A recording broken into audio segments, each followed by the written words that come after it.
চট্টগ্রাম বন্দর ইয়ার্ডের বিশাল জায়গা জুড়ে গেল ৬ বছর ধরে পড়েছিল চীন থেকে আমদানি করা শত কোটি টাকার প্রায় ২,০০০ পাইপ এবং ৮ কন্টেইনার যন্ত্রপাতি।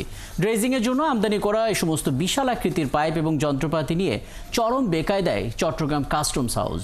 নিলাম শাখায় এনে আইনি জটিলতায় পড়ে এখন নিলামেও তুলতে আবার বন্দরে ফেরত পাঠাতেও পারছে না তারা। এরই মধ্যে লাপাত্তা হয়ে গেছে আমদানিকারক প্রতিষ্ঠান সাইফুল ইসলাম শিল্পীর প্রতিবেদন।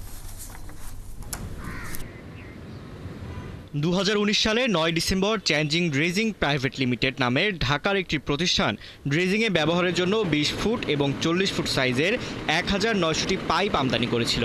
একই চালান ছিল পাইপ ফিটিংসের নানা উপকরণ সহ আরও ৮ কন্টেইনার পণ্য। ২,৭০০ মেট্রিক টন ওজনের পাইপের আমদানি মূল্য ছিল ৮০ কোটি ৫০ লাখ টাকা। এছাড়া ৮ কন্টেইনার বোঝাই ৮৩ মেট্রিক টন ওজনের অন্যান্য পণ্যের দাম ৩ কোটি ৭০ লাখ টাকা উল্লেখ করা হয়েছে।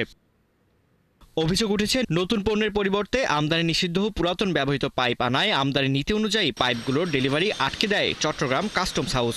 প্রথমে আনার পরে তখন তার আইপি সাবমিট করে নাই, তো পরে আইপি সাবমিট করেছে। এটা ন্যান হয়েছিল, কিন্তু আইপি সাবমিট করার পরবর্তীতে তার সম্ভবত পোর্ট ড্যামেজ বেশি চলে আসার কারণে সে পণ্যটা তার অনুকূলে খালাস করে নাই। চীনের এসব পাইপ এবং ফিটিংস উপকরণ সিঙ্গাপুর হয়ে চট্টগ্রাম বন্দরে আনা হয়েছিল।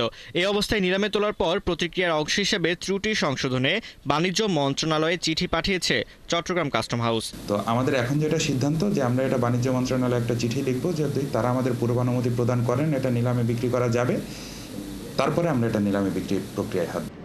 এদিকে অনুসন্ধানের সময় নিষিদ্ধ এসব পাইপ ও সরঞ্জাম বিষয়ে আমদানিকারক প্রতিষ্ঠানের ঠিকানায় নগরীর ২১ হেমসেন লেনে গিয়েও তাদের কোনো অফিস পাওয়া যায়নি এবং C&F প্রতিষ্ঠানের কোনো বক্তব্য মেলেনি।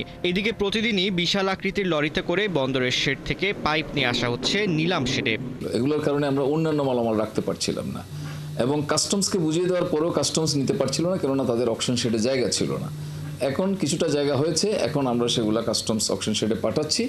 আরও কিছু মালামাল বাকি আছে, সবগুলোই আমরা কাস্টমস অকশন শেডে পাঠাবো। বিশাল এই পাইপের চালানের পাশাপাশি পণ্য ভর্তি কন্টেইনার রাখতে গিয়ে চরম ভোগান্তিতে পড়তে হচ্ছে সরকারি দুই সংস্থা বন্দর কাস্টমসকে।